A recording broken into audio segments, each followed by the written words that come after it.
baseline. Looks for Cutter, goes deep the other side. Wow. Of course. Wow. He's not going to miss that shot, Mike Gorman. That's what he does. Welcome into Celtics post-game live. Eddie House, Amina Smith here with you. And the Celtics remain undefeated at home, beating the Cavaliers 120-113. And Eddie, this Celtics team, they were in a tussle with this Cavaliers team who was on a second night of a back-to-back. What was your biggest takeaway after this win? Well, I thought they came out a little lethargic in the first quarter. You know, not paying attention, not having attention to detail was off a little bit. But once they got going, when they made the threes, it seemed like their offense fueled their defense. And I thought in the second half, their defense was impeccable. They were buzzing around. There was one play with Derek White and Sam Hauser. It was called a go roll. Derek White kind of helped as the drive was happening. Sam Hauser cut to the corner. They're all locked in defensively. They got a lot of deflections. They had 12 offensive rebounds. They only turned the ball over 6 times in the second half. Wow. So maximize your opportunities, maximize your possessions, get more possessions with the offensive rebounds. And they had 9 blocks. Like I said, they were engaged defensively in that second half. That's why they were able to get their separation. And I almost feel like that 3-day break is the reason why they came out a bit slow in this match. Because, you know, you get 3 days off, you're relaxing, you're back home with family, you're eating some good food, right. And then you come back to play this game where Cleveland, they're on the second night of a back-to-back. They're already locked in and ready for this match. All right, let's send it out to Abby Chin, who's with Jason Tatum after this win.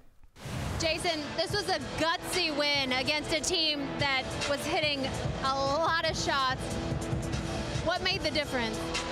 I think our attention to detail. Obviously, we got to a slow start. We just picked it up. Some shots started to fall. And then we just translated that to our defense and just kept it moving. You, in the second quarter, 13 points, got aggressive, put your head down. Was there a mentality shift for you? Just to be aggressive, right? We kept getting stops, getting a rebound, just trying to attack in transition as much as I could. And now you have to face them again in a couple of days. How interesting does that make this matchup? It's like a playoff series. We got a good win tonight. We got to regroup and expect a tough one on Thursday. Finally, what can you say about the bench and the guys like Peyton Pritchard, Sam Hauser really impacting this game?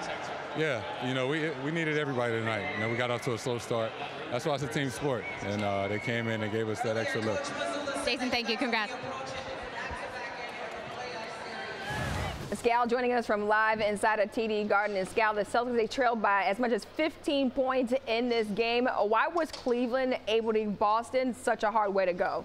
Man, those guys, the 2 guards, Mitchell and Garland, are super skilled. I can't express it enough watching it live. They got a sliver of space, they're shooting it. They go right, they get space, they shoot it. They got floaters, they got step backs, they got threes off the dribble. They force you to get into their airspace. They create space off pick and rolls. And then they made shots. Like, that was part of it. Like, they made 19 for 45 from 3 tonight, and the Celtics still got to win. I thought Eddie nailed it. He talked about the rotations and them buzzing around. That's exactly what happened here. He also talked about the low turnovers. When the Celtics turn the ball over 14 times or less, they're undefeated. Tonight, just 13 turnovers. Scal, I'm going to piggyback off of that buzzing thing. Like, seeing them being engaged in that first quarter, they came out, looked like they were a little lackadaisical, lethargic, not really engaged, not attention to detail. I felt like was at an all-time low for this team in the first quarter. That low corner pass that Donovan Mitchell made to Garland, that should never happen in a basketball game. And for those things right there, they came out, the way they bounced back in that second half. Just talk about what you've seen out there as far as what they were doing, their communication.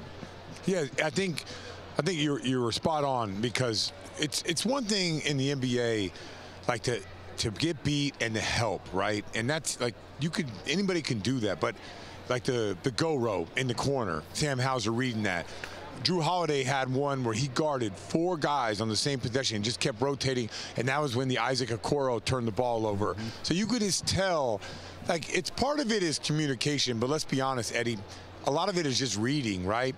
Like, if me and you were playing and I get beat and you got me, I got to go to you. And it's like, we can't discuss that. It's so fast that you just got to be able to read and react towards it. And I thought you guys were right. As the game went along, as it got to the fourth quarter, their rotations were on point, and you could tell Mitchell and Garland, those guys didn't didn't dominate the fourth quarter. They dominated all the way up until the fourth quarter, and I give the Celtics, the back-to-back had something to do with it, but I'll give the Celtics a lot of credit defensively because they went up not just one notch, I think they went up like 3 notches on that defensive side of the ball. And let me ask you this, too. So they did. They definitely turned it up in the second half for sure, and actually in that second quarter going into that second half.